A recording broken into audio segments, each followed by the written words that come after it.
आरक्षण को लेकर सुप्रीम कोर्ट ने एक बहुत बड़ा फैसला लिया है। आज की वीडियो में हम जानेंगे कि ये फैसला क्या है। चलते हैं वीडियो में। नमस्कार दोस्तों, मैं एडवोकेट कपिल भाकर एक बार फिर से आपका अपने चैनल में स्वागत करता हूं। आज की वीडियो में मैं आपको बताऊंगा कि सुप्रीम कोर्ट का वो लैंडमार्क जजमेंट जो आरक्षण को लेकर सुप्रीम कोर्ट ने 22 अप्रैल को लिया है।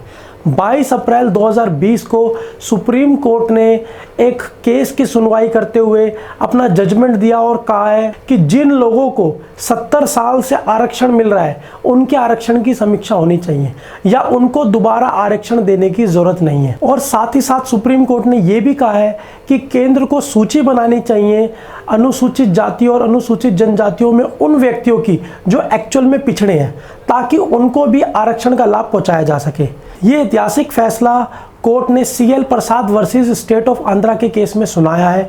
जस्टिस अरुण मिश्रा और 4 अन्य जजों की पीठ ने यह फैसला लिया है। अब मैं आपको CL Prasad versus state of Andhra case को संक्षेप में बताता हूँ। आंध्रा गवर्नमेंट ने एक वैकेंसी निकाली टीचर की, और जिसमें आंध्रा गवर्नमेंट ने फैसला लिया कि 100% सीटों का रिजर्वेशन जो है वो ST जनजाति के लिए रखा जाए।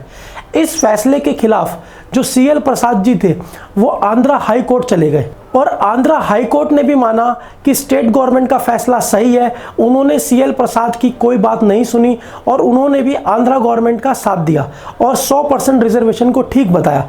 फिर CL प्रसाद ने क्या करना था, CL प्रसाद जो इस मैटर को लेकर सुप्रीम कोर्ट में आ गए और सुप्रीम कोर्ट ने आंध्रा हाई कोर्ट के फैसले के उलट इसका जवाब दिया। सुप्रीम कोर्ट ने जो आंध्रा गवर्नमेंट ने फैसला लिया था उसको बिल्कुल ही उलट दिया, और सुप्रीम कोर्ट ने इंदिरा साहनी वाले केस का जो जजमेंट, लैंडमार्क जजमेंट का रेफरेंस देते हुए कहा कि आरक्षण जो है वो 50% से ज़्यादा नहीं हो सकता, और तेलंगाना और आंध्रा गवर्नमेंट पर इसके लिए फाइन भी लगाया गया। और जो राज्यपाल का निर्देश था आंध्रा गवर्नमेंट के 100% रिजर्वेशन का, उसको खारिज कर दिया गया। 1992 का ये केस है इंदिरा साहनी वाला। इसमें सुप्रीम कोर्ट ने क्लियर किया था कि जो आरक्षण है वो संवैधानिक है, दिया जाना चाहिए, पर जो उसकी लिमिट है वो 50% से ज़्यादा नहीं हो सकती।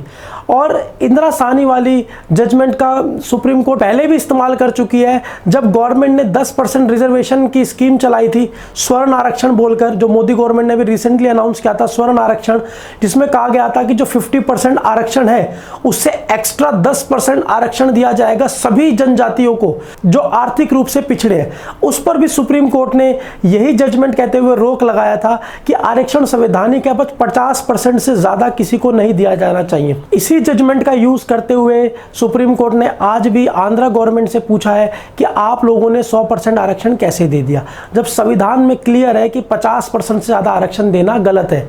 तो इसी जजमेंट से जो है सुप्रीम कोर्ट ने इस फैसले को गलत ठहराया है। और साथ ही साथ जस्टिस मिश्रा वाली पीठ ने यह भी कहा कि जब भारत का संविधान बना तो आरक्षण जो है वो 10 साल के लिए पास हुआ था। आप इसको जब नेक्स्ट 10 साल के लिए रिन्यू करते हो तो आप क्या प्रोसीजर फॉलो करते हो। सुप्रीम कोर्ट ने गवर्नमेंट से यह भी पूछा है कि जिन लोगों को 70 साल से आरक्षण मिल रहा है उनकी स्थिति में क्या सुधार आया है, उसके लिए भी जो है वो डाटा अवेलेबल कराया जाए। जस्टिस मिश्रा की पीठ ने गवर्नमेंट से यह भी पूछा है कि जो गवर्नमेंट है वो इन लोगों के सुधार के लिए क्या काम कर रही है, और साथ ही साथ ये भी पूछा गया कि जिन लोगों को अनुसूची में एक बार डाल दिया गया उनको 70 सालों में उनका सुधार होने के बाद उनको अब तक क्यों नहीं हटाया गया, और जो नई जातियां हैं जो पिछड़ी है उनको शामिल क्यों नहीं किया जा रहा।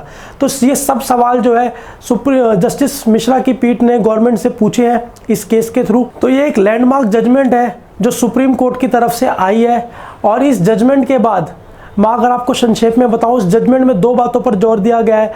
पहली बात तो ये कि जो आरक्षण है वो 50% से ज़्यादा नहीं हो सकता किसी भी केस में। अगर 50% से ज़्यादा होता है तो वो संविधान के जो बेसिक स्ट्रक्चर का कॉन्सेप्ट है उसको वायलेट करता है।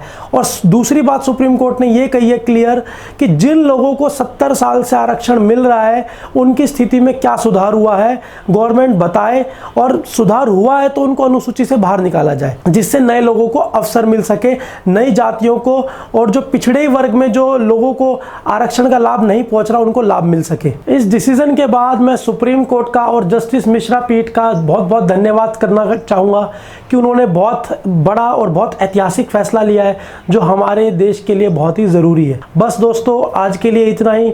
जल्दी मिलेंगे कोई नए टॉपिक के साथ। अगर आपको वीडियो अच्छी लग रही है तो वीडियो को आप लाइक कर दो, शेयर कर दो और मेरे चैनल को सब्सक्राइब कर दो। जल्दी मिलते हैं नई वीडियो के साथ। धन्यवाद।